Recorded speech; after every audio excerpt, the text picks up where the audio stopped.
So we are a little bit ahead of schedule, but I think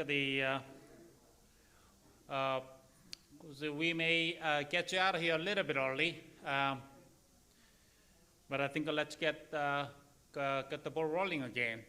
And so we do have the last but not the least, but our final panel focusing on the challenges and opportunities for Southwest forestry contractors. So we have 3 speakers lined up. We're going to talk about contractor survey. We're going to talk about hot topic, spider owl, and we're going to talk about also the Forest Operations Training Center. That's a big agenda for Ecological Restoration Institute. So that's what we're going to talk about. Team leader and comment already mentioned. They already talked. So we're going to have 3 panel members here.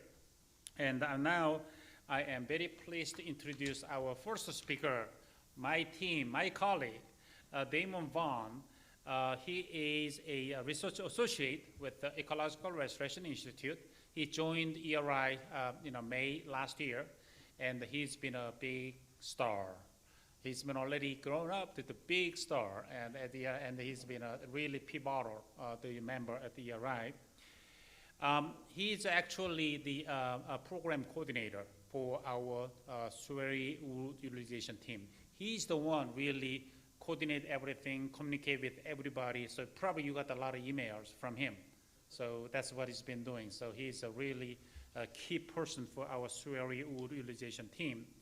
He got the PhD doctoral degree from Northern Arizona University. And but he also got a master's degree from Colorado State and a bachelor's degree there too. Prior to that, he worked for the tree trimming and the removal company in Fort Collins. So he spent a lot of times, many years in Colorado. Damon has a very strong interest in the wood structure, physiology, and utilization, particularly in the utilization of the low-value wood from forest restoration treatment and urban forestry. That's what is really he's passionate about. So with that, I think turning over to you, Damon.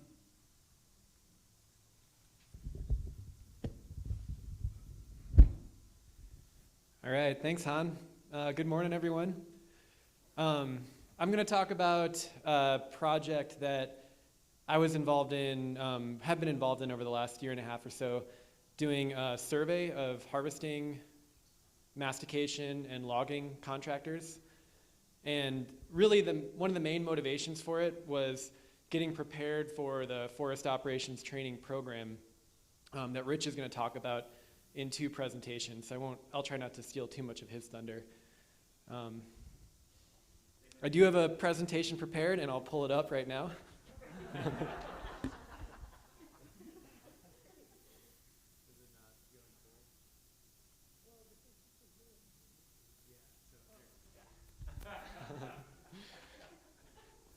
All right, so I'll just take a moment to thank my co-authors on the project.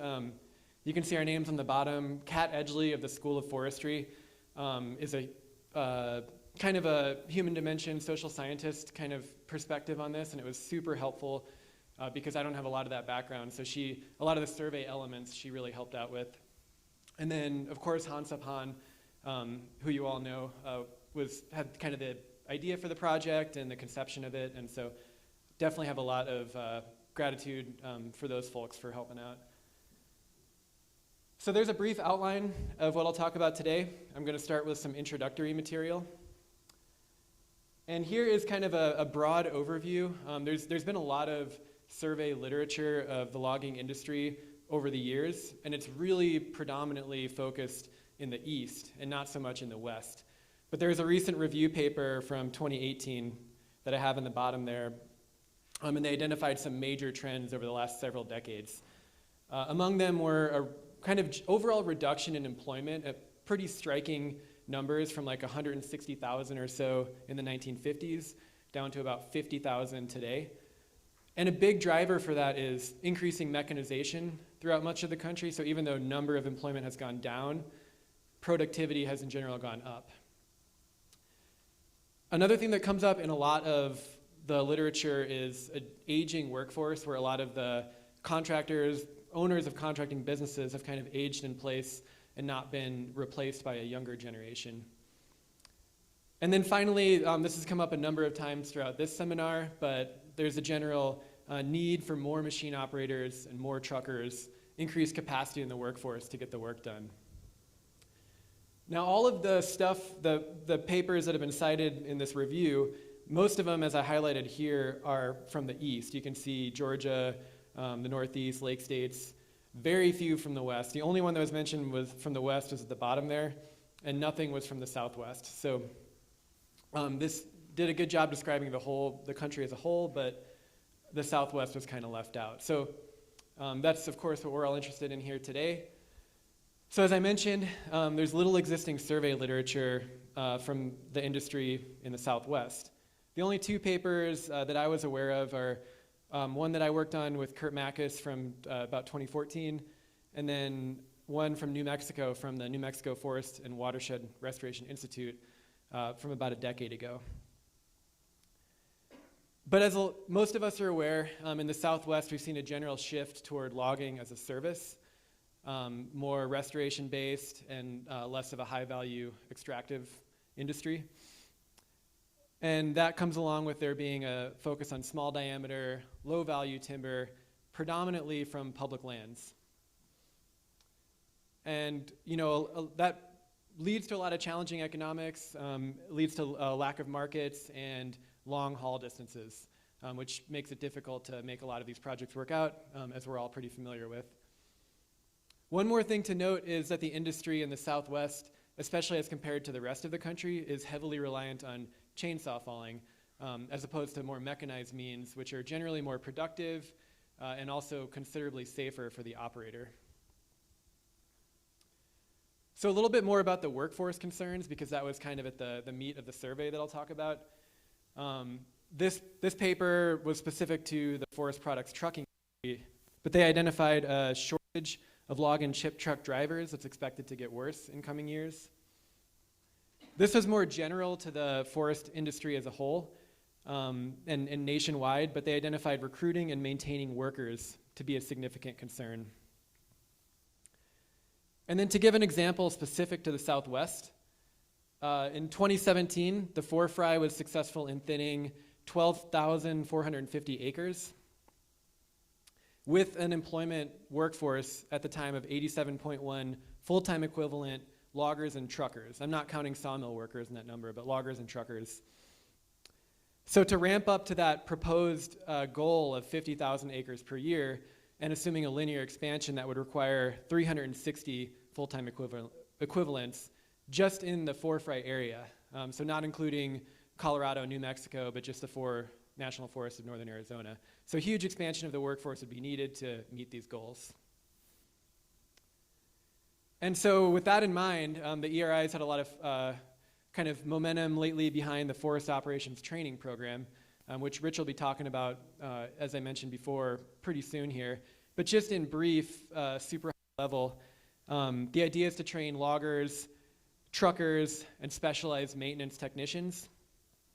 In 2020, the ERI received the EDA to start planning for this program.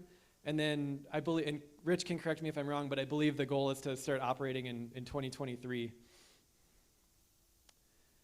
So with that in mind, some of the objectives for the survey that I'll talk about today were, number one, focusing on loggers, masticators, and truckers.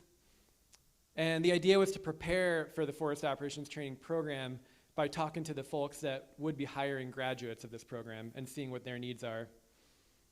Number two, to characterize the current state of the industry in the Southwest. And number three, to understand some of the barriers to success that some of the contractors might be facing. So a little bit of the methods here. It was a 22-question survey. You can see the front page there. We kind of developed it by, preparing drafts and getting feedback from experts in the field, including those in academic, government, and industry. We had some contractors comment as well. We developed an online version using Qualtrics. So respondents could respond online if they wanted to, and many of them did. And we included 341 businesses in the final sample frame. This was from Colorado, New Mexico, and Arizona. And again, we were focusing on loggers, masticators, and trucking businesses. It was a mixed mode survey, as I mentioned, meaning that we had both online and mail return options. And we followed the Dillman protocol, which is kind of the gold standard, and it basically means that you send a mailing and then you keep sending reminders to annoy people until they respond. And I'm sure a lot of you have received surveys like that. You can see on the lower left all the materials that went out in a packet. We had the survey, a cover letter, and a prepaid envelope. And then on the lower right is all the envelopes, all the surveys about ready to go out the door. We also followed up with a randomly selected subset of the non-respondents and asked them some questions, this is by phone, to see if their responses differed in any statistical way from those that did respond. So we mailed the surveys in November 2020, and I don't know if you all remember November 2020, but it was a pretty chaotic time, especially for the Postal Service. So we did start receiving responses. It was quite delayed. We left the window open until March of 2021. We ended up receiving 66 responses, and we talked to 11 folks in the non-response bias follow-up calls. And you can see the response rate there, generally in the low 20%, which is pretty comparable with the literature, with a lot of other surveys in the literature.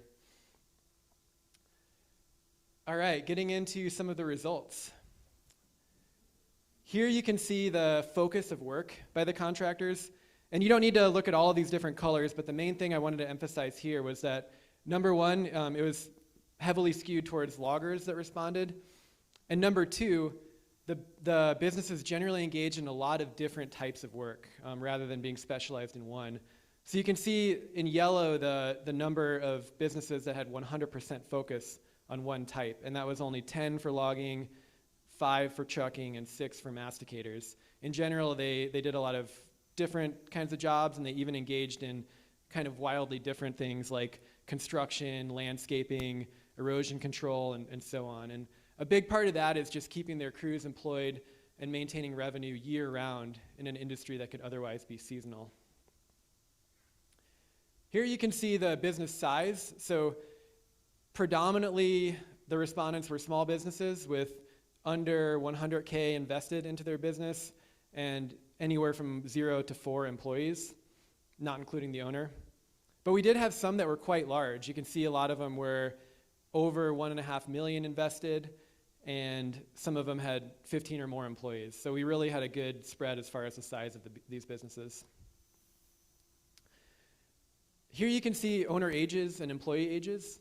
And consistent with what I mentioned about a lot of these surveys, the owners tended to be older. Most of them, the highest category was 60 or older, and but over 50% of the respondents were over 50 as far as the business owners. But one thing that this graph shows that's left out of a lot of the surveys is that there's a lot of younger folks working for these businesses too. So you can see that we have a lot of employees in that 18 to 29 category that could, potentially, as we move forward, and if there's retirements, could kind of carry the mantle. We didn't specifically ask about ages, but I liked reading the final comments. And this one, he was really enthusiastic. He was proud to say that he was 75, still logging, and had been doing it for over 50 years. So when it comes to mechanization, I mentioned kind of the chainsaw dominance of the industry. Here you can see the percentage of contractors that relied on that tool as their primary means of felling trees. So chainsaws and feller bunchers were tied at about 43% of the contractors relying primarily on that tool. Harvesters were much smaller at about 13%. Skidding, probably not surprisingly, heavily dominated by skidders at about 86%, and then forwarders about 14%. So that forwarder number is roughly equal to the harvester number, and that represents the kind of cut to length proportion of the work that's being done. I wanted to include this quote. This contractor responded in the final comments section, and quote, I would like to eventually move to a more mechanized operation, but that would require additional training. And to be perfectly honest, I would like to have additional training opportunities to operate equipment myself. So this really underscores the need for these kind of training opportunities, not just for employees, but even business owners that want to move in a more mechanized direction. We asked the contractors what to rank these 7 different predefined barriers to success in terms of how impactful they were to their business. And by far the dominant one was finding skilled workers over all of these other barriers. And so that underscores the need for the training center and for the survey, and that's something that's been reiterated a couple times throughout this conference. So a little bit here about what the training needs are for the contractors. We asked them how many folks they anticipate hiring over short and long time frames. And the total number over both of them that we got back was 465.5, so quite a few anticipated hires. Most of them in that longer time frame after 2024, but quite a few in the more immediate time frame before 2023. The bulk of them were in forest machine operator class, which you see on the left there, but quite a number also in maintenance technicians and truck drivers. When it comes to the education level that's desired by the contractors, by far the dominant one was a high school degree. And we were a little bit surprised where you see FOTC here, that's the Forest Operations Training Program. We were a little bit surprised to not see that be higher, but I think unfortunately that's part of the way the question was worded. No such center currently exists, so I think that's a big reason why a lot of respondents didn't select it. But in any case, we can see here that a high school degree is greatly desired by the business owners, and so it's something that should be considered at least as a prerequisite for the training center so that the people are immediately hireable by the industry. So we asked about the availability and the use of external training, and we found that 86% of the respondents did not utilize any external training at all, meaning that they had to train all of the employees themselves. For those that did rely primarily on that internal training, the reason was by far because it's the only option available. There were a few that maybe had other options, but they considered them too expensive or of low quality. But by far, these results show that there's no external training options available to the contractors. We asked if contractors had formal safety plans in place or if they relied on more informal means like mentorship or just keeping an eye out for dangerous behavior. And we found that about a third of the respondents did have formal safety plans in place. And we also found a statistically significant association between those formal plans being in place and there being reduced insurance premiums for having a formal plan in place. So that's not a huge surprise, but it just goes to show that those incentives work. And if we want to encourage the development of formal safety plans, then reduce some kind of policy structure in place would go a long way towards that. I think this one's kind of fun. We asked the respondents how difficult they thought various jobs were within their field. And admittedly, it was certainly biased towards owners because we were interviewing owners. But I do have them ordered from left to right in terms of difficulty at the bottom here. And so another thing I want to point out is the difficulty of the maintenance technician and the importance of having trained maintenance techs. That came up as the second most difficult job here. And I included this quote to underscore that from a contractor who said that if they lose their good mechanic, they're retiring. Some of the lower difficulty jobs, and this was subjective in the opinions of the respondents, but they identified loader, masticator, and skidder operators. All right, so some brief conclusions.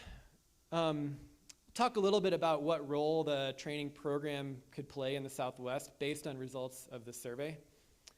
It can offer much needed opportunities for external training. We identified a gap in those opportunities and a real opportunity, a real need to fill that gap. It can help to resolve the number one barrier self-identified by the contractors, which is finding skilled workers. And it could potentially assist in a transition to, in many cases, more mechanized operations. Some implications for the curriculum that the program could have. When it comes to machine operators, the dominant kind of method being used is feller bunchers and skidders. So in order to have graduates be immediately hireable, there should definitely be an emphasis on those machines.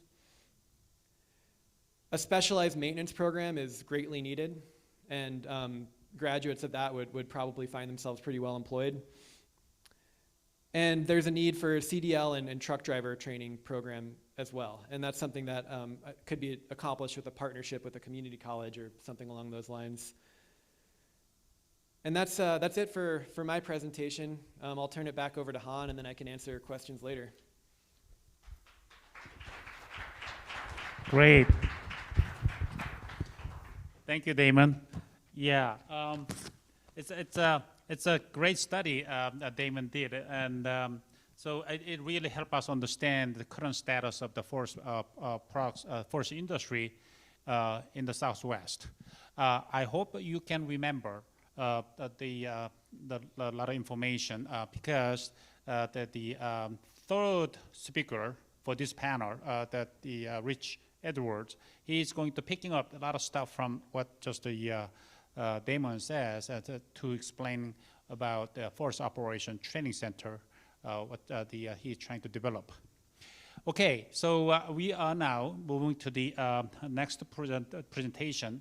We're going to have a tag team, the two speakers together to talk about spotted owl. Remember that? So we've been waiting for that topic, huh? So so we have two speakers, Annie Lutes and Chris Bockey. So these two, this team is going to talk about spotted owl issue. So let me briefly say about these two speakers. So Annie and Chris, please take your time, because we got some time. So I'll give you a little more time to talk about spotted owl issue, because this is such a very sensitive topic we've been struggling with. So we'd like to have you to take a time to talk about things what you want to say. So Annie Lutz is the cultural resources lead and environmental specialist for SWCA, environmental consultant company based in Flagstaff. With an academic background in archaeology, she holds a BA degree from University of Michigan. Go blue. There you go. And MA degree from University of Arizona, and master's degree from Northern Arizona University. Her recent graduate work focused on indirect fire impacts to archaeological resources on Kaibab National Forest in Arizona. Prior to joining the SWCA almost 9 years ago, Annie spent time as an archaeologist on Coconino National Forest. Along with her role as the cultural resource specialist, she also works on the fire management and the forest planning projects. And she is a member of the company's Wildfire Advisory Group to develop protocols and practices related to wildland fire safety for field employees. In addition, she serves on the Coconino Resource Advisory Committee representing archaeology and history for the distribution of the grant and to fund the project on the federal lands in the Coconino County. So that's a great background to have for that, working on that kind of topic. And the next is a team member here is Chris Bockey. He is a lead environmental planner with SWCA based in the Flagstaff.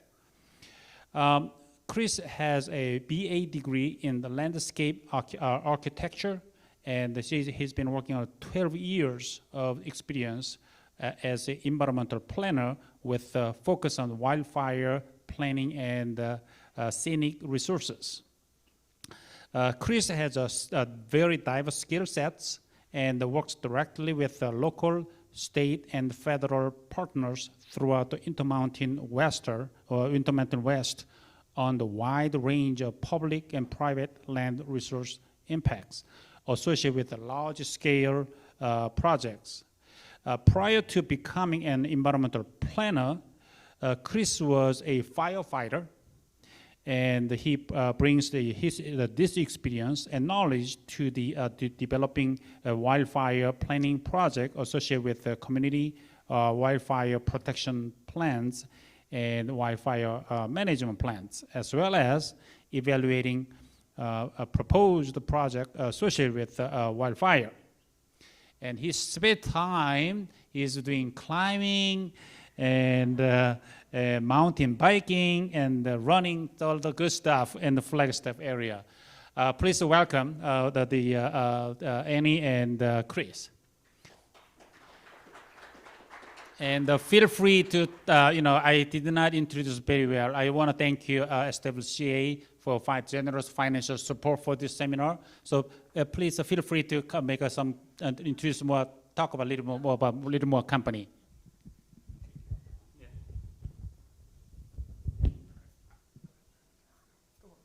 Hi. My name is Annie, in case you hadn't guessed already by that long introduction. As Han said, we are from SWCA. We are excited and happy to be a sponsor for this seminar and this type of work. We've had a couple of people come up to us like, what are you getting out of this? You guys are planners. And that's why we're here, is we don't really get to interface with industry. And we're the ones, we come in early in the planning process, NEPA, that's kind of what we do. And we're the ones who write the mitigation, the operation restrictions and stuff into these reports as the third-party contractor for typically the Forest Service. And so what we do in our job directly affects what you do with your job, and we don't really get to talk about that. So we left at this opportunity to be able to come and kind of explain what we do, a couple of the resource-based constraints that we deal with. I'm as an archaeologist, and then we have biologists who, and I'm going to talk about cultural resource sites and also the Mexican spotted owl, and then just kind of. You guys know what we do, but we directly affect what you guys can get done on the ground. So yeah, I was going to say, I don't think we're going to have any aha moments with our presentation, but I think it's going to be a good opportunity for us to give our perspective and hopefully have that dialogue with industry moving forward. I want to thank Dr. Han and NAU for inviting us to participate. This has been a really good learning opportunity for us to hear what goes on the industry side, because as Annie said, we typically don't have that interface. So for us, as we move forward to understand what new technologies are, how things are, the challenges and constraints that you see as operators and loggers and foresters, that helps us as we develop these plans. So as we've heard throughout, the past day and a half, it's that collaborative process, and we want to make sure we're part of that. So I know there's always a little skepticism when somebody sees consultants at a seminar, and it's like, as Annie said, it's like, what's your stick? But really, this is an opportunity for us to learn from you and to hear from you. So we appreciate it. So thank you. do we have is it? Oh, got it. So a quick overview. We'll give a quick introduction of who we are and what we do, how the planning process impacts industry, and I was really excited about Molly's presentation. I was like, oh, so, and I did warn her that I'm gonna reach out to her after this. So it's been exciting to hear, our ears perk up when somebody drops the word NEPA and MSO. So resource-based constraints examples, and then how industry can affect change in planning.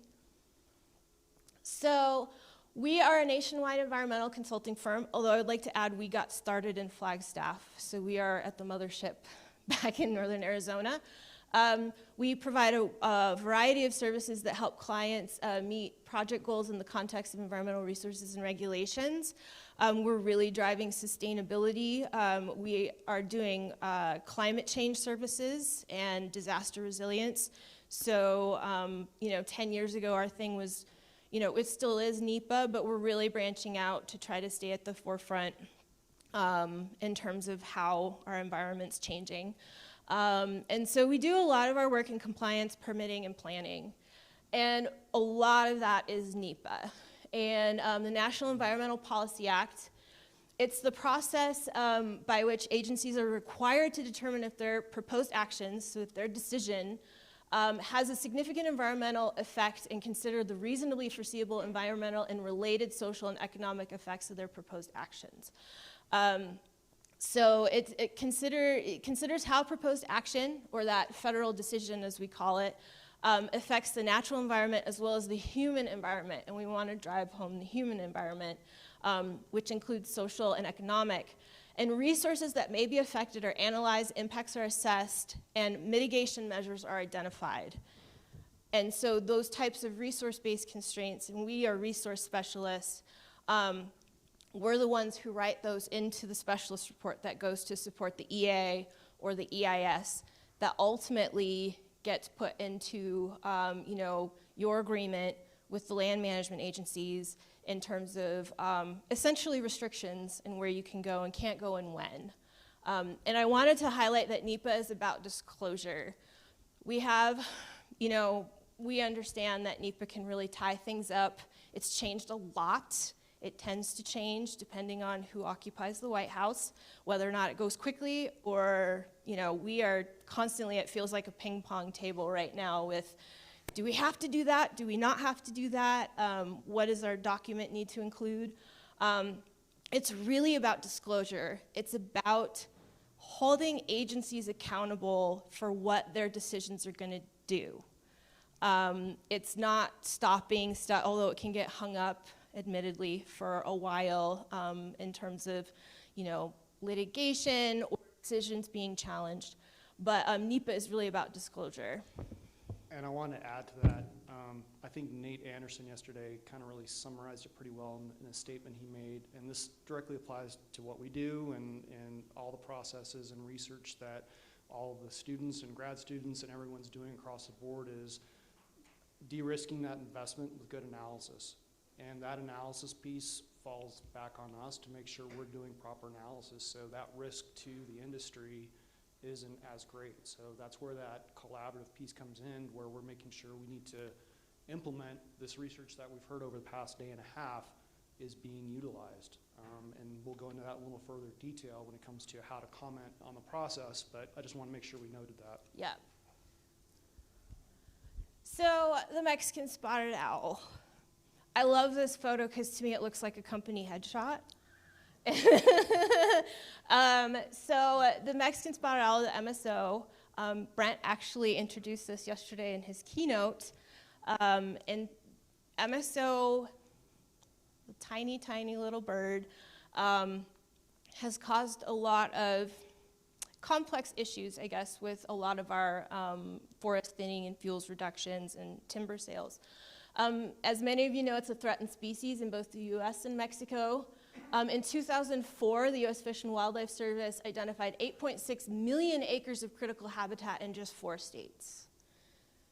And where do they like to live? They love to live in mixed con and pine oak forests, as we have down there. But I wanted to throw out some lingo that you're going to hear me say. Protected activity centers, PACs. These are at least 600 acres. That's a section of land, essentially. And they have designated nest roost core areas, which are 100 acres within a PAC. And then there's what we call recovery habitat, which are outside PACs in mixed con and pine oak, and it's essentially where there's potential for owls. So you can start to see how we have entire biotic communities that could have owls. And where do we need to be treating for reduced fire severity or for timber and logging are the pine oak forests. And then we need to be treating in mixed con. With the MSO comes monitoring. There's real-time owl status. These are occupancy surveys. And then monitoring habitat trends.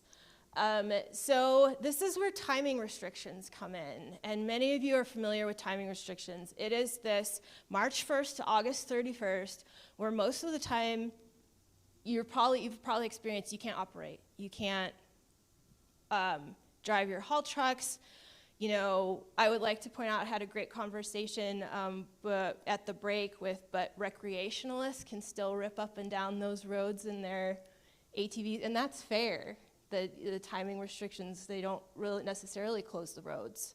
How forest users can still go up and down, but contractors can't operate.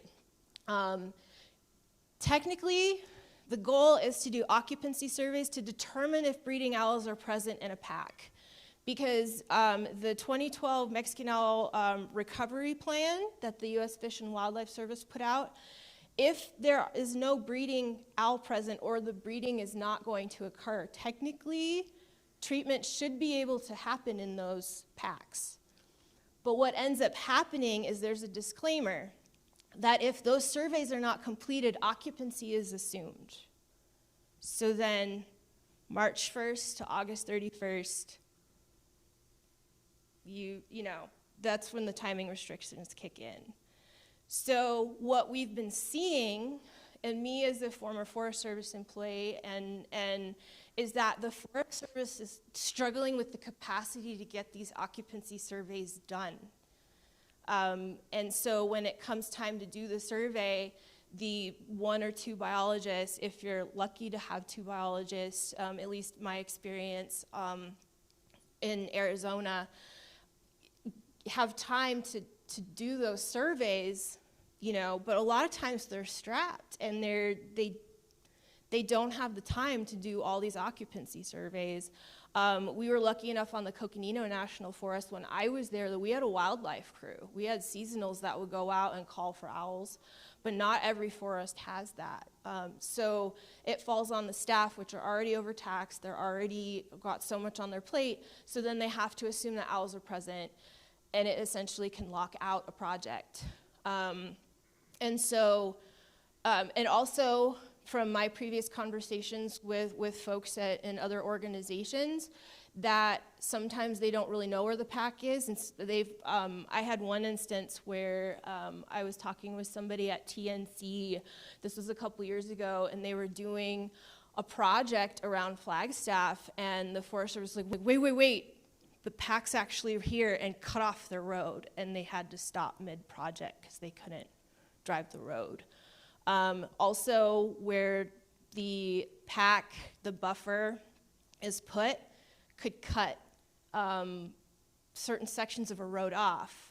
And what's the difference between using the road or having, 10 to 20 feet across that road when there's habitat, and this was something that Tavi was, we were talking about, is that, there's other habitat on the other side of this road. So thinking about where these packs are, where you draw that line, can affect whether or not you can operate by essentially cutting a road off. So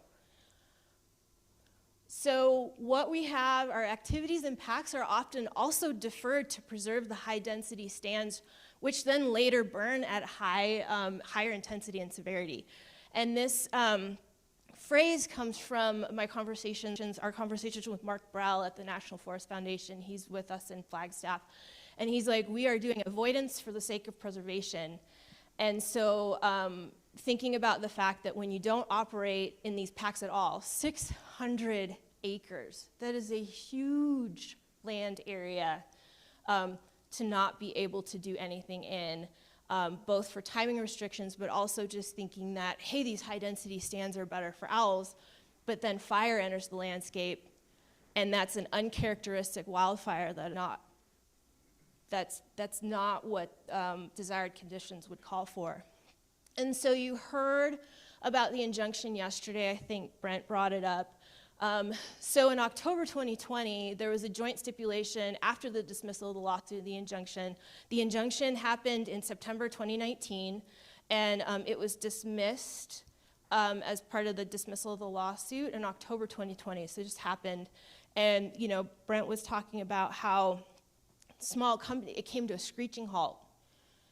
No work could happen while this injunction was in place, and how those communities and those companies are still struggling to recover over a year later. But as part of the joint stipulation, the Forest Service agreed, saying we are going to start to do management experience to assess if these mechanical, activities and prescribed fire treatments are how they're actually affecting the owl and its habitat and packs. Because it comes down to that we don't really know if owls are bothered by a haul truck. Is it enough to make them leave and not come back? We assume that it bothers them. So they're actually going to start exploring that.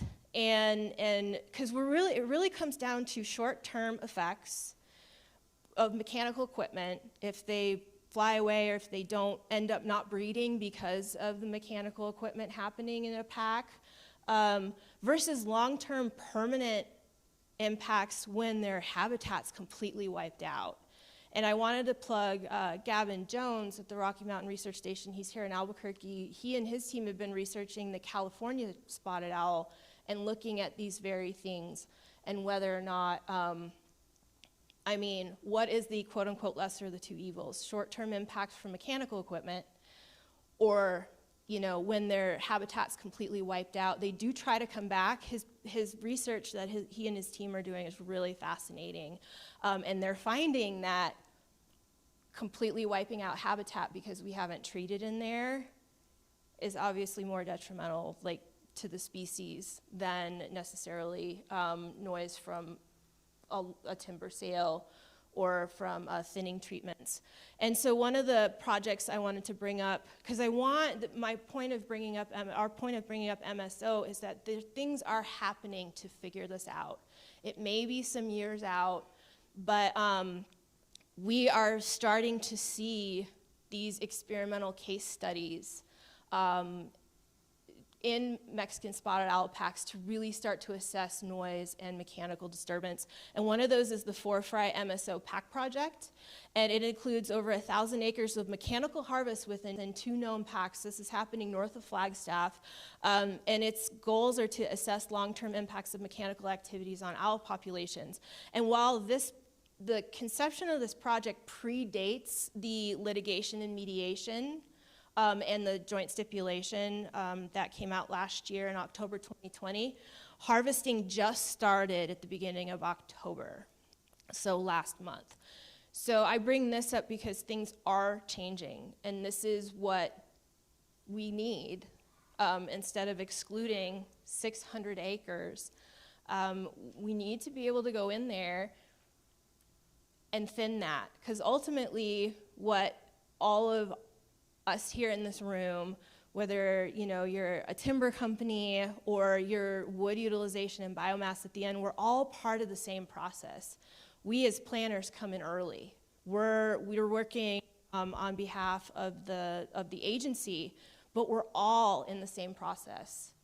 It's just you guys come in later, kind of toward the end, and we're at the beginning. And ultimately, it's about restoring our landscapes.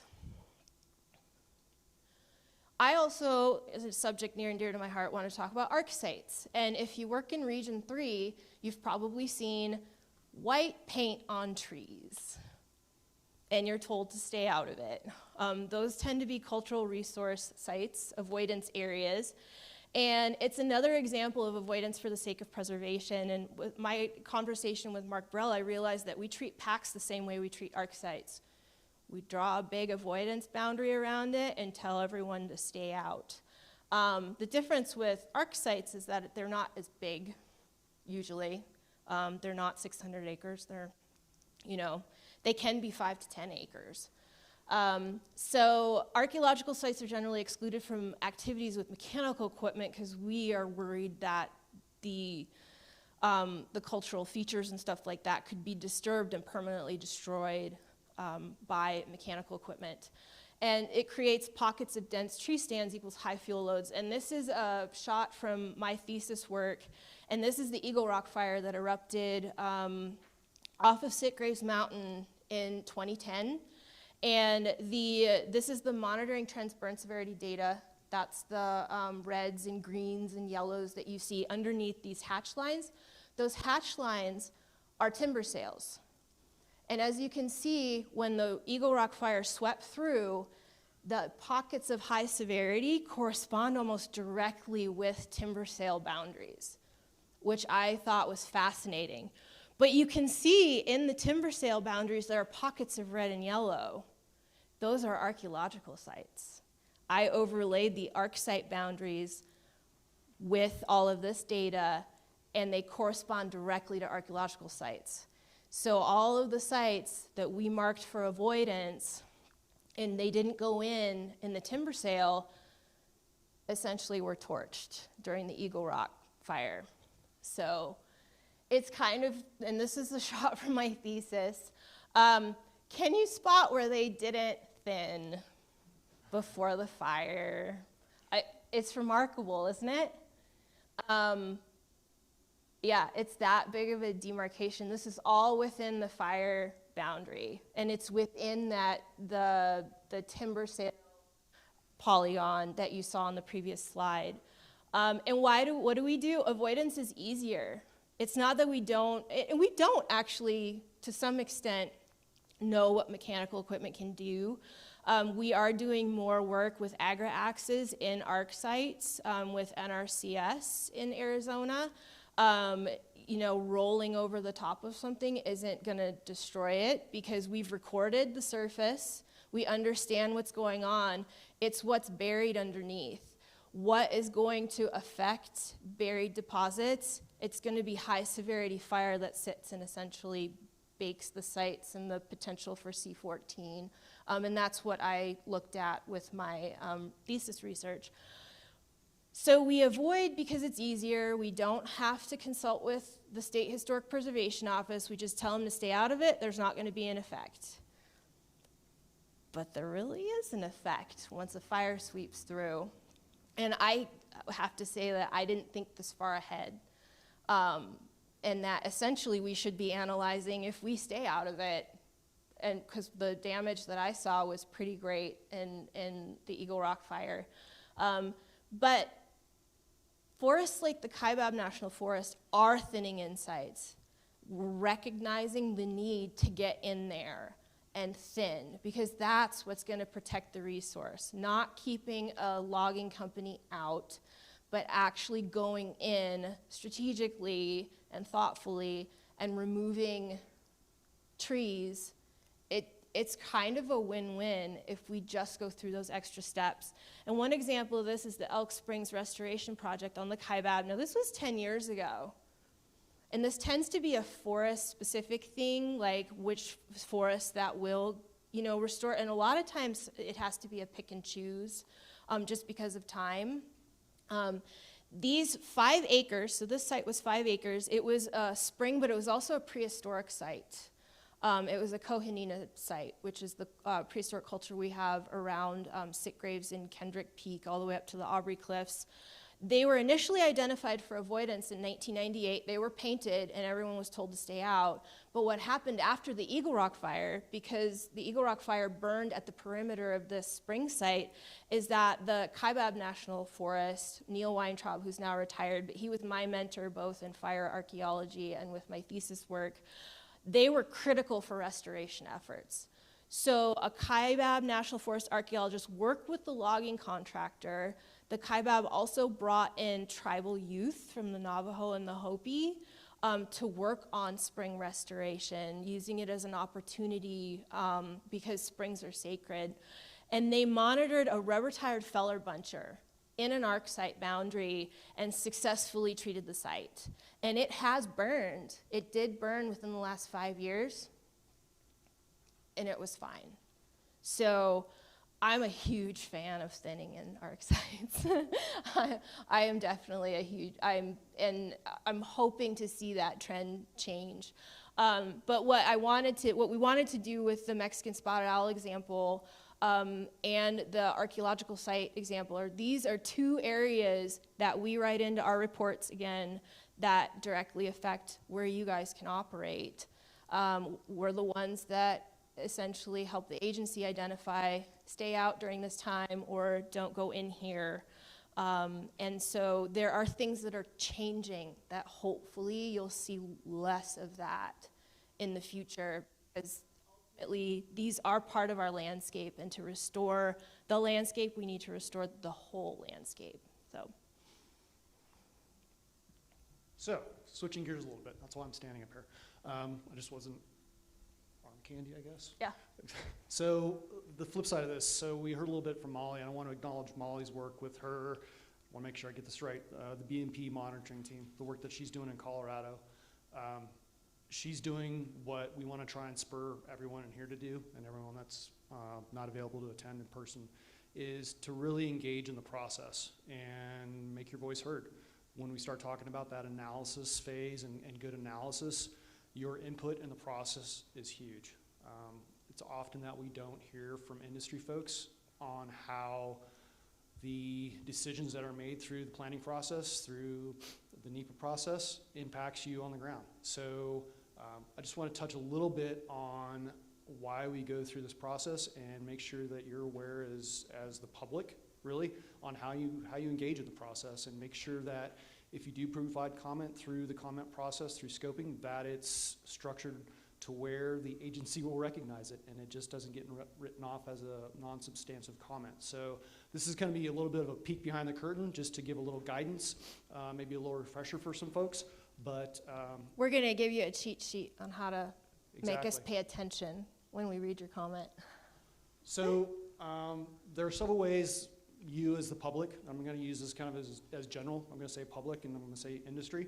So this is the way you can get involved and make sure your voice is heard through the process. Is when the agency prepares its NEPA procedure, prior to and during the preparation of the analysis, and that's where I want to mention that, good analysis piece early on. When the NEPA document is published for public review and comment, this is probably the most opportune time to provide that feedback before it goes into decision. And then when the final decision is pending before going to the agency decision maker, and then the monitoring, the implementation. Is it being implemented properly and effectively? So what's the big deal? Comments really are a big deal. A lot of what we hear on our side as we see documents, and it doesn't even have to be forest related, we get comments from the public on a process, or you hear things or people don't want to bother with it. It's too much work, it's too much effort, it's too complicated, it doesn't matter what I say. And that doesn't matter what I say piece, I think, is probably the piece I want to focus on in the next couple slides. So what you do say does matter, and it's structured in an appropriate way. So you have a right to participate and be engaged. And this, like I said, it most often occurs during these phases, during scoping, which is in the initial phase of the project, draft document for public review, and then during the objection or protest period, depending on the agency. And I just wanted to add that in terms of like what Molly does is she and her association reads all the things at this period. So it's just awesome that Region 2 has this essentially advocacy association that can do kind of the boring read through.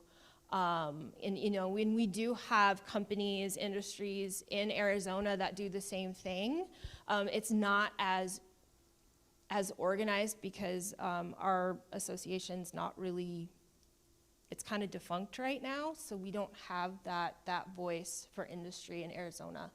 But this is what we're talking about when she was like, I read the restrictions to operations and all that stuff. So she's diving in during this period and commenting on behalf of the association. So when you provide comment through the process, the best comments or the most helpful ones are the ones that are solution oriented and identify either a significant resource issue or recommend a potential alternative. And we'll go into this in just a moment, but I compare it and thinking of it in this way that maybe relates to you as the industry.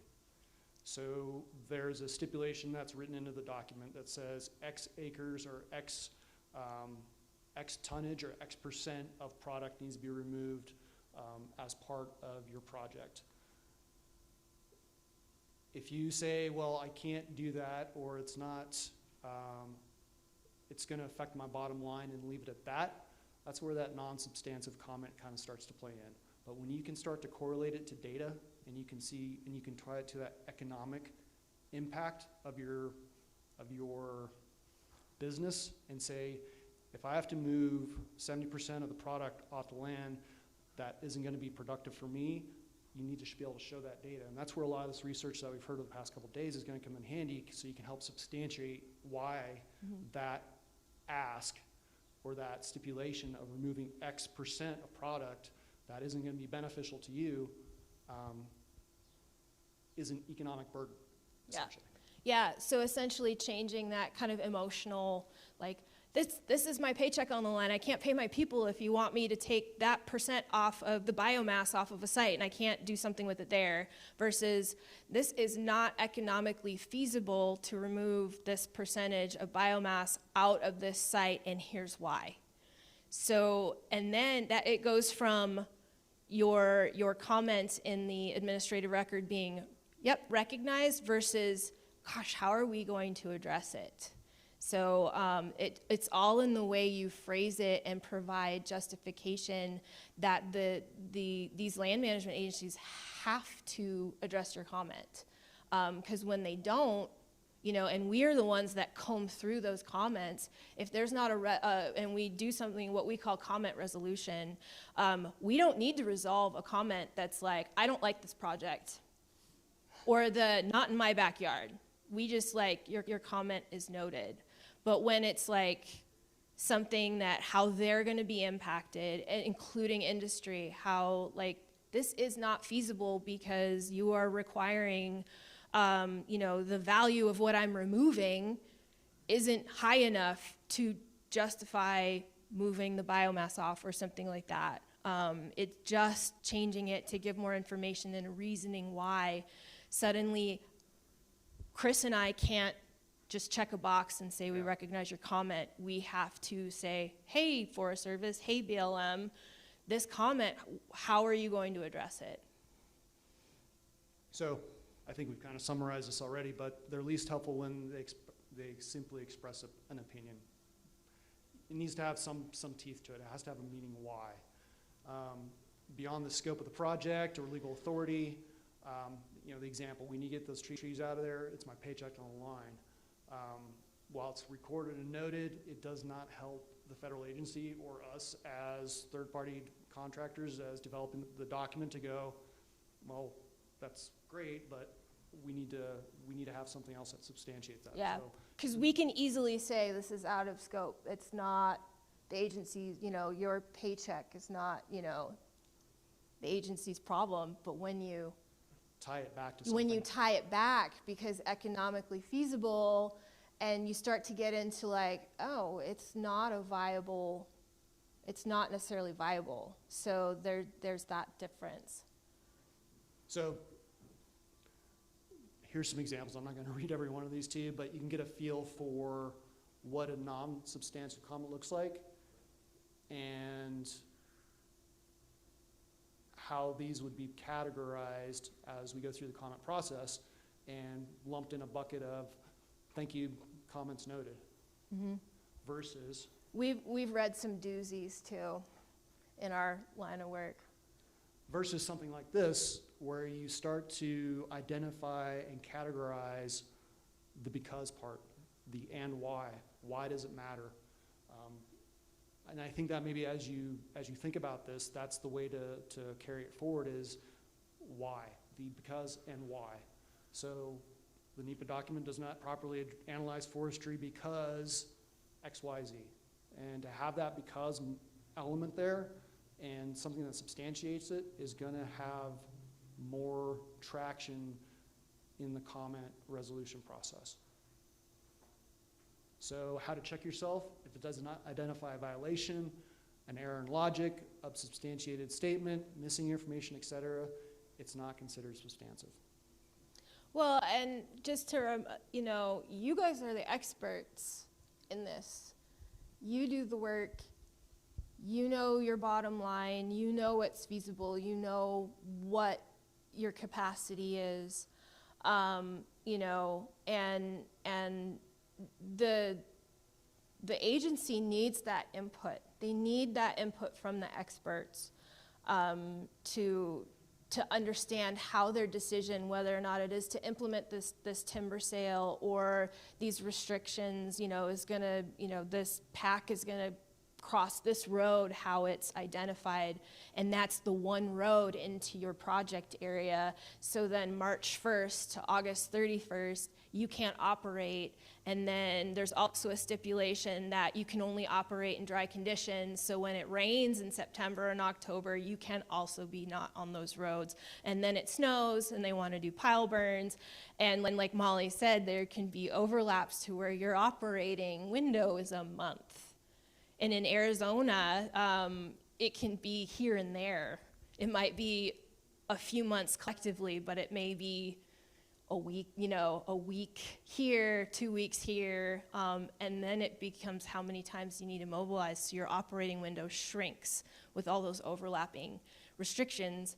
And you guys have the big picture of, if all these things come into play, I'm left with 4 weeks to be able to get this many things done from year to year. And my contract for this timber sale is 6 years or something like that. So, but that's kind of all we have. Thank you for allowing us to commandeer and talk NEPA and boring stuff. But yeah, we're super excited to be here and really excited about the Forest Operation Training Program. Just have to say that. It's really exciting. So Rich's talk's going to be interesting, but we will answer your questions at the end. Thank you. Thank you, Annie and Chris. This is so wonderful. Yeah, so we've been communicating, so I've been asking them some help about how we can become more flexible while in implementation of the mechanical operation and trucking, while really not the violating or making any negative impact on the financial statement. So we're trying to become more creative, see if we can make it work, with this MSO issues. So yeah, I'm looking forward to more conversation after during our Q&A. Well, Rich, you've been waiting for a long time. So you're the last speaker, but not the least. I'd like to have, it is my pleasure to introduce my colleague, working here, working with the Ecological Restoration Institute, Rich Edwards. He's a research associate. He joined the Ecological Restoration Institute in last February, and coming from Colorado State Forest Service. But he's been there for more than 10 years. But before then, actually, he's been the contractor. He has the forestry working experience of more than 40 years. So he's been quite a bit the industry area. And interesting that he and I had shared the same major professor at Oregon State in forest engineering. So we were there together at Oregon State. Not the overlap exactly, but we are that part of it. He has a bachelor's degree from NAU, but he moved to Oregon State for his master's degree. Since then, he's been working all along with here in the Colorado, New Mexico, and Arizona. So he has a very extensive experience, a lot of in forest products industry. And he is currently trying to develop the Forest Operation Training Center in Flagstaff, because we highly recognize that the lack of capacity in implementation of forest operations. That's what he's going to talk about. So with that, Rich, I will turn it over to you. And again, please remember what the Damon was saying a little bit about his survey outcomes. It's going all related to tie that together.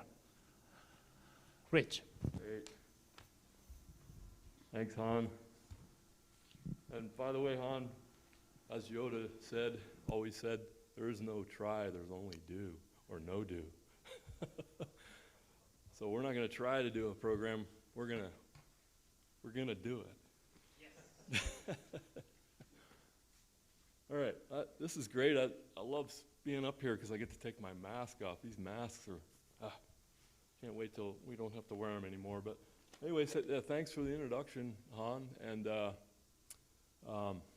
anyway, so I'd like to get kind of right into it. And I knew that I was going to have a group that was, you know, pretty well versed in forestry. So I don't want to go back, you know, into the weeds or anything, but basically I still want to cover at least kind of what, you know, setting the stage for this, the program. And basically if we look at our site conditions, our existing site conditions, you know, what do we have here? I mean, we've got overcrowded, unhealthy stands, insect infestations, drought, large-scale wildfires, heavily impacted watersheds, dogs and cats living together? No.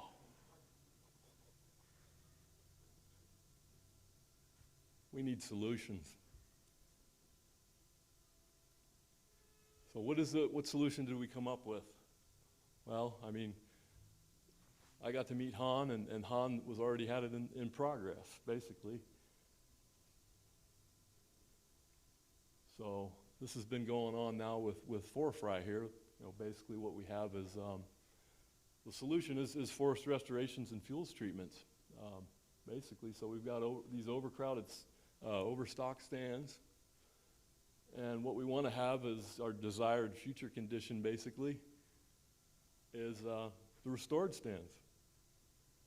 So that's what we do. That's our mission, basically. And we all, you know, I watched forestry from afar for decades. It seems like, I don't know, I can't remember when it exactly started, but since I went to school down here, it was near and dear to my heart what was happening. And when I saw this opportunity to work with Han, I was like, I had to take it. So what, kind of going back, doing a little review, hopefully you're paying attention with Damon's work, and his work has just been invaluable for me to set this up as far as the need. So how's the work going to get accomplished? Anybody? We're going to have volunteers? Are we going to have collaboratives do it? Or we're going to need the tools and talent. And these are the tools and the talent. They're basically machines, people, trucks, and the know-how. And it's the know-how that's the really hard part, right? So some more questions, hopefully answers too. Do we have the available workforce? Maybe. We think they're probably out there, but we don't, currently we don't. That's, I mean, with what Damon's research is showing. No. We also have a recently completed economic study that I think you referred to that in your presentation, that involves a large USDA Forest Service stewardship project in Arizona, which we all know is forestry.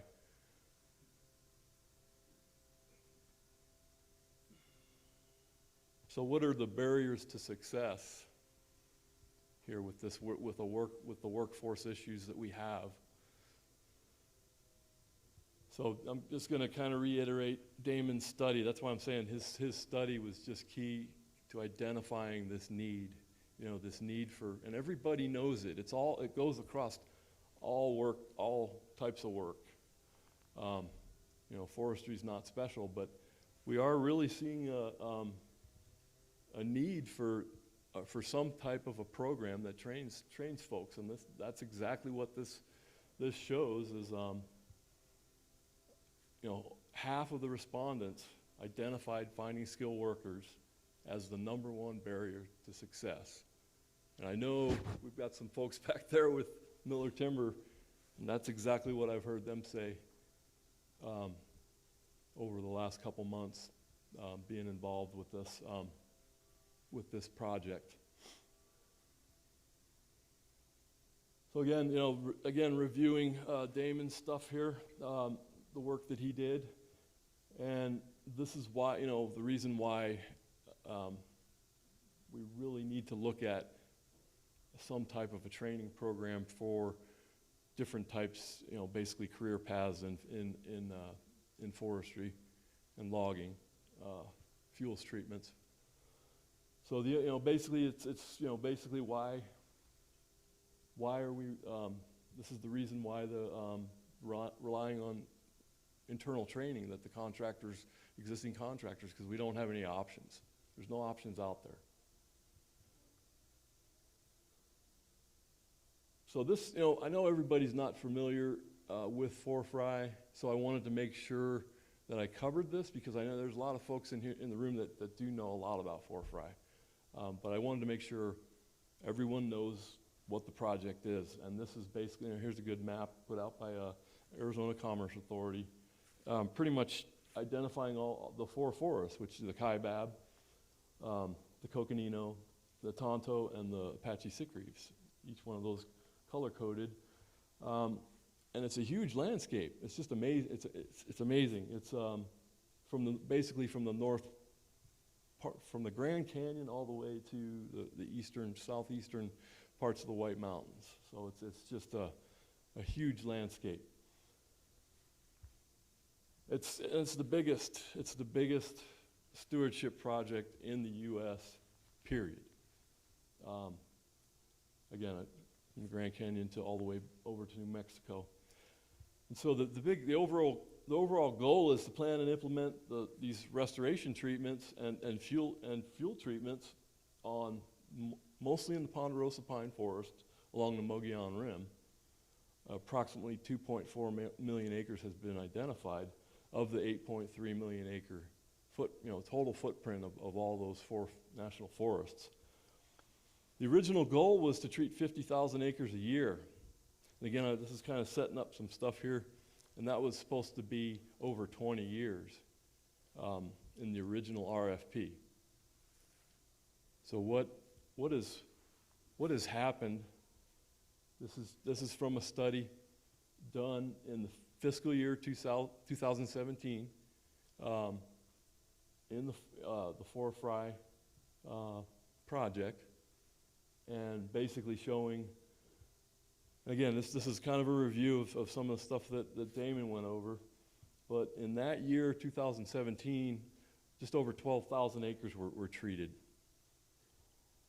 Again, goal was 50,000. So we fell a little short there. What this study showed, though, is what the reason why we really were interested in was the fact that it took 222 jobs to get that done. So in order to get this type of a figure, this is how many folks we're going to have in the workforce. That's a tough number. So this is along comes a vision. Hans, the Forest Operations Training Program. And I don't like reading stuff, just word for word. But this is Hans' original vision right here. The vision is to build a training program that provides training for forest equipment operators, logging truck drivers, and equipment repair specialists to build the workforce capacity required to carry out the necessary restoration and ongoing management of the southwestern forests. So that's the vision. That's Hans' original vision for this program. This is how we're going to get it done. A 4-phase process. It might change. I don't know. Right now, this is the 4 phases I'm concentrating on. And we're in the first phase right now. We're in planning phase. up here. We're very rapidly going into implementation here as we speak. I think Damon pointed out that we're looking at starting. Someone pointed out a number. 2023 was our date that we should be starting. We should be starting the training program. So the third phase would be actual construction of an actual facility, and the fourth would be to sustain that program. So there's kind of in a nutshell, there it is right there, vision and 4 phases of our process, how we believe this is going to happen. I know that you can't see this, this flow chart, but I did want to just put it up there to illustrate the process that we're going through with Economic Development Administration, the EDA.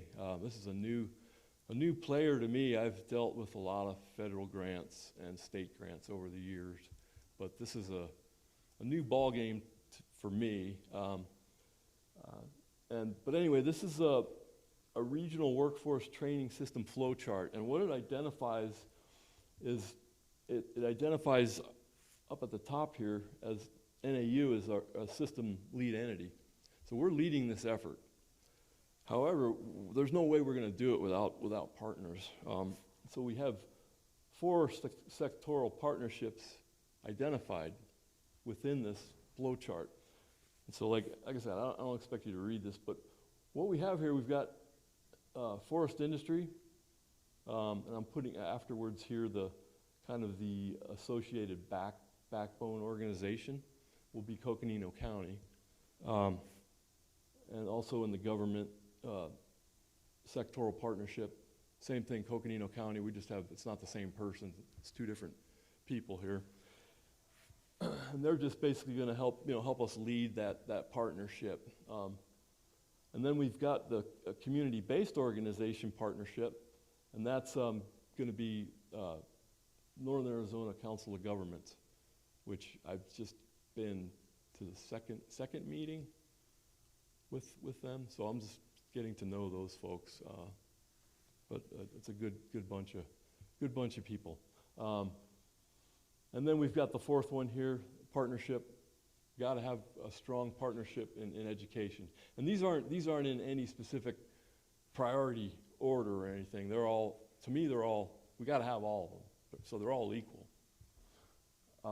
It's just I go from left to right, and that's just the way I read it. So anyway, the whole idea is to create collaboration, engagement, to develop a demand-driven and equitable forestry workforce training system that supports quality jobs and career paths. Again, this is just a lot of information here, but I just want to, again, identify where our funding's coming from. Currently, we're running off of what they call a planning grant, and that was the first grant before Han hired Aaron, our new graduate student who's helping out with some of the research, and then hiring me also, and then some other things. But basically, with the planning grant, we're looking at having the training programs and curriculum development, which is in progress right now with Coconino Community College. And then also another big part of it, and this has been huge, is getting out there and establishing those partners and the collaboration, because it's not going to work without both of those. And then, of course, our strategies for financial sustainability and how we're going to recruit students and job deployment. And so that's our, the sustainability is very important with this program. What we're doing right now is we're looking at an implementation grant with the EDA, Economic Development Administration, $5 million, and that's in progress. And training programs we're looking to be offered by spring of 2023. And then again, like I said, there's a construction phase. We're already kind of looking at potential facility sites. I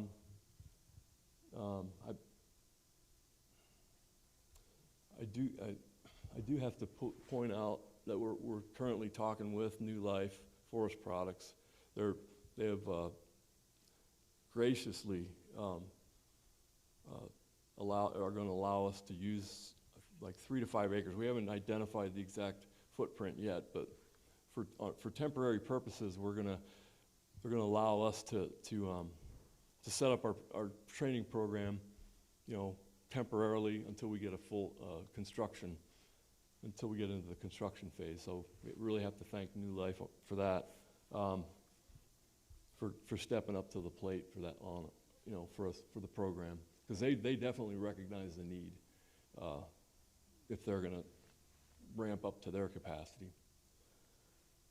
So this down here, that's the kind of the third grant that we're going to go for, and that's going to be for construction, actual construction. And then, of course, the sustainability of the program also has to be an ongoing effort. It's not going to, we're not going to just build this thing and just say, okay, here you go. It's going to have to be sustained. So looking at our target audiences for this program, and thanks to Erin Burke for our seal development.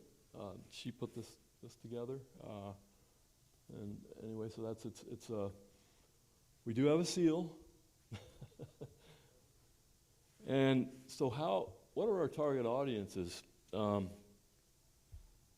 Basically, we're looking at displaced workers from closed coal-powered plants and mines, high school graduates, Native Americans, what we're calling post-incarceration skill development initiatives, and veterans. So that's kind of our target audiences that we're shooting for with the program. That's a lot. I think that's a big audience. You combine all those groups. Career paths. I think we've mentioned what those career paths are, but I'll go over them kind of one more time here. We're looking at a forest equipment operator career path, and specifically within that, we're looking at two systems, 2 logging systems, cut to length and whole tree logging. And then again, these aren't listed in any specific order of importance or anything. Then we're also looking at a heavy equipment maintenance and repair program, because you remember the pie chart that Damon flashed up there showing where the most need was. The most need was, I believe it was forest equipment operators. But if you look, all of them are important. And we're seeing truck driver shortages in all the industries. And we talked with the railroad folks, and they're seeing the same, they're seeing the same thing, and the trucking industry's really having a tough time. So the CDL truck driver, we're very heavily leveraging off of Coconino Community College's existing program on that one. We're currently possibly looking at leveraging with Yavapai Community College down in Prescott for the heavy equipment option for the maintenance and repair, because they have quite an extensive program down there from what we know so far.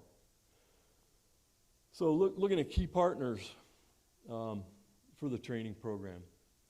Again, the partnerships are absolutely one of the most important things that we have to develop, and I think that's why the EDA, the Economic Development Administration, really emphasizes this, because they don't want to put their money into a program that's only going to last for 3 years or whatever, for the length of the grant, and then it's going to fizzle. We don't want to see that. So we got to create these strong partnerships. And here's some of them. It's not an exhaustive list, but if I had to do a list, I'd have to do several slides, or I'd just have to do a big, fill up an entire slide with the folks that we've engaged so far. But just, we've got basically Department of Forestry and Fire Management with, Arizona State Forest Service, community colleges, that's plural. There's a lot of community colleges we're already talking with, as far as developing partnerships with. Equipment manufacturers, that's been a tough nut to crack with the supply chain stuff going on right now. But anyway, we're developing those. Northern Arizona Council of Governments, all the counties, we're involved. In our region right now, we have to start somewhere, so we're going to start in the 4-county NACOG. If you're familiar with that, it's Coconino County, Navajo County, Apache County, Yavapai County. So it's a 4-county. It's a big, huge, it's a huge area. I mean, Coconino County is what, the 2nd largest county in the lower 48, I believe, or maybe the 2nd largest county in the U.S. I can't, one of the two. But so anyway, that's obviously NAU is another one, and the state of Arizona, bunch of different agencies, and of course the U.S. Forest Service, and like others. There's a lot. Like I said, I could fill up probably an entire slide with three rows or 3 columns of a list of people that we've already engaged. So, who else? Maybe you. That's, we're trying to get as many partnerships developed as possible. So, I'll kind of go beyond Han's vision. I think we'd kind of like to see this not just be a regional thing here. At least go to the three of the SWRI states. The concept and the training program model. Who knows? It could be. Like I said, it could be the whole country, possibly. We'll see. But we're going to start in the 4-county area and go as far as we can, and shoot for a sustainable program. That's it for me, and I'll just wait for questions. Thank you, Rich. You can stay there. Rich, I really like your attitude. You said you are not trying to develop. You are going to develop. I like that attitude. That's what we're gonna do. Okay, so presenters, if you wanna stand up here, come to the front. We are going to engage some Damon. I need some help. Erin, you wanna help me with the technology? We have some questions online. So let's start with questions online first. And okay, so I can read it. Yes. So there is one question we're gonna start with online. That is from. Okay, so one question here. A concern I have, and that I feel need to be looked at closer, is whether the treatment prescription within MSO packs are enough to reduce crown fires. So, Chris?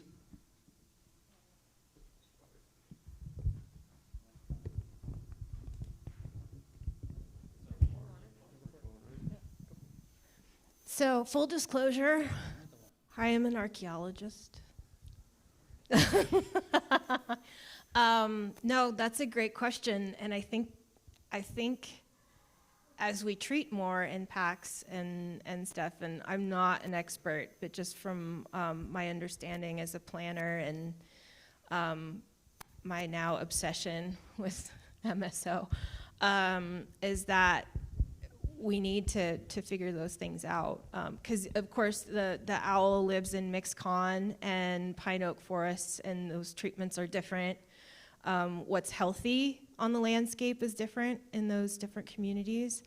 But yeah, and I know there's a lot of research going on. Again, I keep deferring to Northern California, but I think that's gonna come with time. And but yeah, that was totally a non-answer, but I pulled out. Chris, do you have any Okay, yeah, it wasn't really an answer, but I think because we tend to avoid to preserve, we tend to avoid and not go into those packs for whatever reason, that once we start implementing treatments like what we're doing north of Flagstaff, I know that the National Forest Foundation is a partner with that Forefry MSO project, and there's more on the horizon.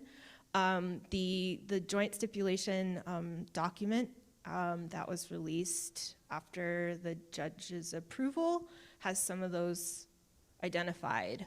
And because we kind of learn by doing. So I don't know. I just think it's a benefit to be able to get in there. But yeah, totally didn't answer the question, but I gave it my best. But we can find that answer too, with our network and stuff. So. Okay, that'll be great. So, any other questions from the audience here on site? Questions? Okay, so we have a couple of questions. Can you, okay, start from there, okay. Hi, this question's for Annie. It's not about MSOs, well, sort of. And that is a discussion there about noise impacts to wildlife.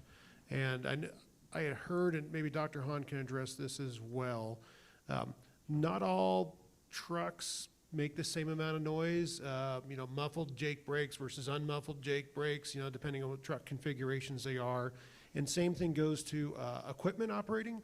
Some, all different types of equipment have different background noise levels. Like even with a buncher, if a hot saw versus a bar saw, there's big differences in noise.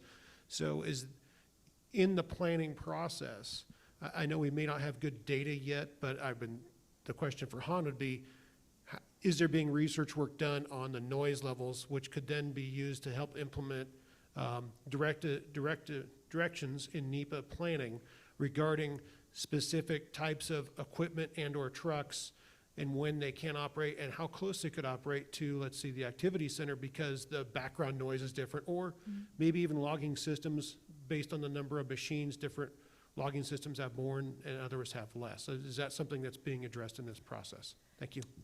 Yeah, and I absolutely and the funny thing is that we do noise analysis for everything else. I actually know way more about substation component noise and how far away a residence is, can hear when a substation fires up and stuff like that. And those are the exact types of, we have that data. There's a great, that I always reference when I'm doing noise analysis, is we know how sound attenuates. We know what a front loader versus this versus that. We know what type of sound that puts out and how combined how that is and how far away it's heard. And I think the thing about that is we use the A-weighted decibels for that. That's how the human ear perceives sound. Those types of nuances with, what disturbs an owl or, a migrating bird. And we do this a lot with light and nighttime stuff is when these lights come on with the substation. If they're motion, are they going to affect bats in the area too? I think there's a lot to be done on that, and I think, but absolutely, we do that with other things in terms of what equipment is appropriate where, and so to say if it's absolutely happening, I don't know. I know somebody who does. And because they're working directly on these projects. We tend to go baseline studies with standard equipment. You're going to have a front loader, you're going to have this, you're going to have that. But that kicker is all of our analysis, our typical practices for noise analysis are how the human ear perceives it, and we have a bunch of stuff like that. So it'll be really interesting in terms of the types of behaviors that we figure out if this chainsaw versus this heavy equipment, how are we going to determine how bothered that owl is? I don't know. This is really fascinating to me, but. I agree with you. I think, like Dr. Hahn, you know, we got, you know, track-based machine versus a wheel-based machine. There's definitely audible differences to that. And maybe this is some future grad student work. Yeah. You know, something that needs to, that should be looked at maybe a little bit more in depth, especially when we're talking about, you know, no treatment in these packs. Doesn't mean there's no negative effects, right? And so if we're like, Absolutely. how do Yeah. we minimize negative effects, and what's the best potential ways to do that? Just like we talk about which systems are best on slope versus flat ground, right? So just food for thought. Yeah, Yeah. and making quick thought on that. In my understanding, there's been a study done in the past of the machine noise in a context of the operator safety, not in the context of the MSO. That's my understanding. Recently, we are talking about electrical trucks that would reduce the noise compared to a diesel truck. So that is the ideas being discussed. So that was a really, actually, people thought that was a kind of a long shot, but actually with the recent electrical vehicles coming on board, I think that electrical trucks is actually is not far away from where we are now. I think we probably looking at that option not too long later. Okay, so Thank you. I think that question, he raised the question first, so let's go with him first. Hisor, go to the mic to the audience, and we go to the next. Great presentations. Damon, on your survey, did you ask whether the companies had a succession plan? And if so, what kind of results did you get? We did not ask about succession plans. That would be really interesting, but yeah, I don't have any knowledge about the prevalence of those within that industry. Okay.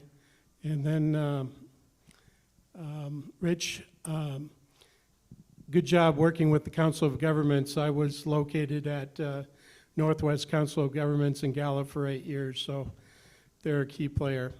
Have you worked with the Small Business Development Center in regards to whether you'd like to provide a curriculum on how to operate a business and work with capital investment and just the basics of how to run a business for these lumber companies? That's, yeah, I can say right away no, but that's a good idea.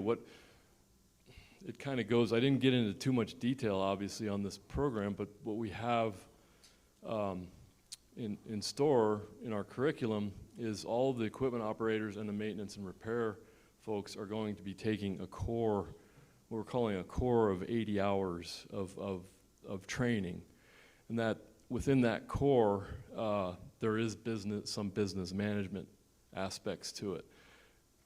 And that's, I mean, we could get SBDC involved with the community colleges. That's a really good idea to engage them and get them as maybe like guest speakers or something they could do.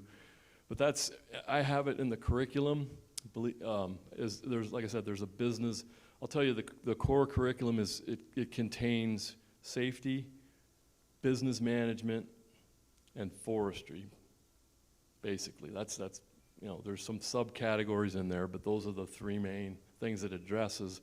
The truck driver program is a little bit, they have a core training, but it's about half the length. And I've gotten a lot of ribbing from truck drivers on that because but anyway, but the main thing is that we do have a business management part as part of the training. So that's, great. I'll take that as advice though. SBDC, that's a good partner. Okay, he's right in the middle. There's another question. Okay. Yeah, I didn't really have a question so much as I wanted to add some discussion to the Mexican spotted owl pack treatment discussion. So, you know, under the 2012 Mexican spotted owl recovery plan, we have very specific requirements for most of the owl habitat, most of the landscape. And, you know, we know what we can and can't do because that's in the recovery plan. But in the owl packs, which are the approximate 640 acres that surround the nest, basically the recovery plan doesn't have a lot of what you can and cannot do. It says that they're management experiments.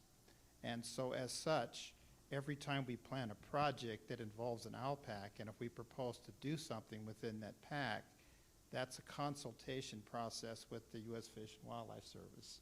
And so all of these types of studies and things, those would come in, you know, you would propose them as part of the management experiment for treating that PAC. So that's kind of how it's been operating. And so we've tried different things in different PACs, gain knowledge, and then, you know, that's then rolled into future projects. But, you know, there isn't really any real absolutes other than a few things for our PACs themselves. They're considered to be experimental in terms of what we do there. Any comments, Chris and Amy, on that? You're good? Okay. We have another question in the back there. Well, Rich, this is a request, a question, a comment, I think, and Tim can help out here too, but in the southwest part of Colorado, there's basically a 5-6 county area that is talking a ton about workforce development in timber industry stuff right now, and partnerships with Southwest Pueblo Community College, and all of the same programs are being discussed. So in your vision, how far do you expect students to come from?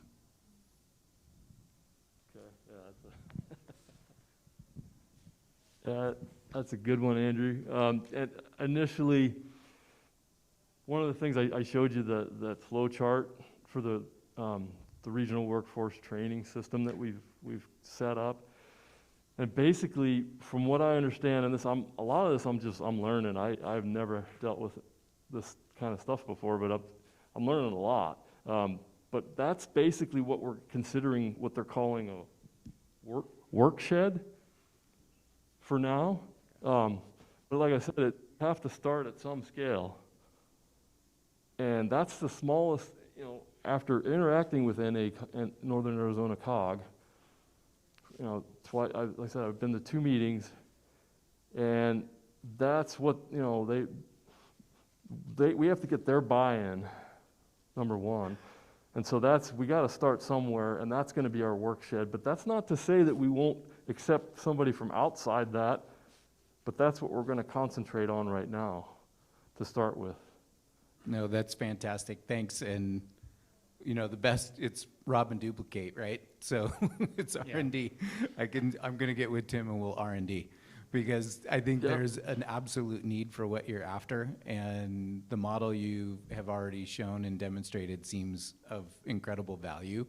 And as more and more sort of career technical education programs come back onto the landscape, I think you play a critical role in it. We're working with high schools and even middle schools. We've brought our portable mill out to 2 high schools at this point and are trying to develop workforce as early as middle school, identifying those kids, are giving them opportunities. So keep going, please, and know that there's room in Southern Colorado for it as well. Okay, so I just wanted to actually follow up on your question. One of the ideas that we've been tossing around, that is we understand that a lot of students, they want to come to the classroom out of their own bed every day. So we're trying to minimize their travel, and we're trying to minimize their any additional expenses they have to pay. So the idea we've been tossing around is, okay, can we send our instructors to different colleges throughout the Southwest, and they only come to Flagstaff only for simulator training and the real machine training. That's the only time they really physically need to be in Flagstaff. Otherwise, they can do a lot of the core classes, and some of the preliminary classes can be done in their own, the local community college. That's kind of as Rich mentioned about partnership. So, so we are thinking to send our instructors to our different community colleges. So they do not need to travel. So that is ideas that we've been considering. Yeah, just to add to that too, Han, Tim Reeder's already connected me with, is it Jennifer from Front Range? I don't know if you know her or not, but both of my sons went to, part of their career, they started at Front Range Community College. And so I used to help out over there with some of the forestry classes. But it's a great place to start, and I know there's other community colleges all over the state, but if I'm getting the name right, Jennifer, yeah, she's, we've already made contact, and so we're going to leverage off each other for sure. We're closer to Flagstaff than the Front Range. All right. Yeah, here's another question.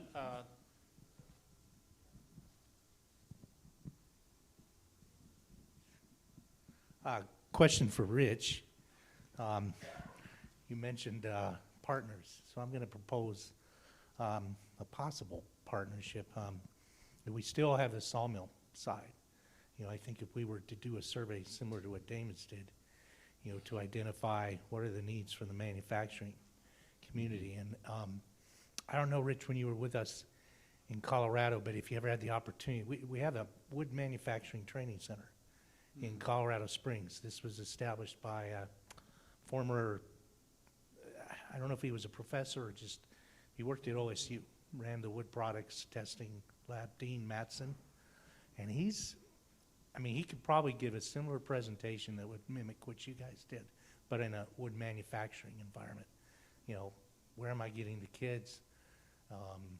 Graduating them, he sends them across the world with these advanced manufacturing techniques. Andy, he'd be a good resource for you to tap into.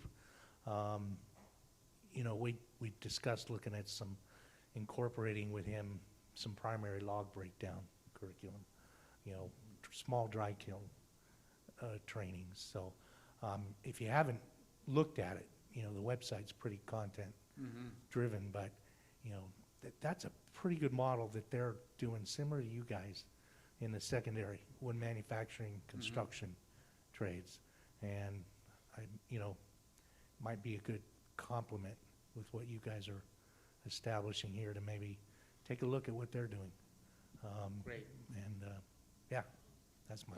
To comment on that, Tim, I told you that we're working with New Life Forest Products right now, which is out in Belmont to the west of Flagstaff. And Kevin, their forestry coordinator, I can't remember his exact title. Kevin, is it Kevin Ordine? Yeah. He brought that up during one of our meetings as far as the need also the workforce need for trained, like millwrights and sawmill folks or whatever the facility is, kiln operators, and that's, we got to start somewhere, right? So we're going to start with where we see the most need is right now is in the woods, and where the most training is needed. So that's in the, Han and I, Yeah. well, Han pretty much said that's, Jeff Hallbrook was involved also, because we're talking about several other paths we can take eventually, but we just want to get this part of the wheel rolling, and then we can get multiple wheels after that. Yeah. My point was just if you're not familiar with it. Right. That's. Could you send me a web? They have a link or something that you can. Okay. That's wonderful. So we've been also suggested by local folks in Flagstaff. Workforce is not just operations, manufacturing, but also how about timber cruising? We need also need to have more timber cruising folks to be able to keep up with what we to achieve our goal. So we've been asked to expand our training program eventually, but as Rich mentioned that we are going to start with those 3 programs to start, and then once you get settled, and then probably we are thinking about expanding our program to include a manufacturing side, cruising side, some other safety side, So, so we are thinking about it. That's a good comment. Thank you. Any other questions for the presenters? All right. I just want to say that this panel is really trying to support to increase the ideas of increasing the pace and scale of the forest restoration operations. As we all experienced, the MSO and other environment concern has been the challenge for when we're trying to implement the large scale of operation. That's been a challenge. We also we need to understand better about the contract industry in the Southwest. And also, we really concerning about the lack of capacity in the forest operation. So those are the things what we're trying to do. So I really appreciate all of you that can stand up and share some of the ideas you've been working on, and we really appreciate your insights, and thank you so much for the information. Let's give them a big thanks for, again, another great presentation. Thank you all. Well. So let's see, it's 11:45. As I promised, I'm going to get you out of here before by noon. I think we can make that happen. It's been a great pleasure, and we really have a good time together on site here. First time since pandemic started. So it's been great to get to see you all in face, and folks online. And sorry we couldn't get together at this time, but we'll do it again, and we will see you next time in person. And so we really appreciate you participating in our seminar, and we are going to work together to expedite the process, increase the pace of the forest restoration and the fuel reduction treatment, and improve the forest health throughout the Western United States. That's what we're going to do. So with all that, I think I want to thank you again, and hope everybody have a safe trip back home, and see you again later. Thank you so much, and see you again. Thank you.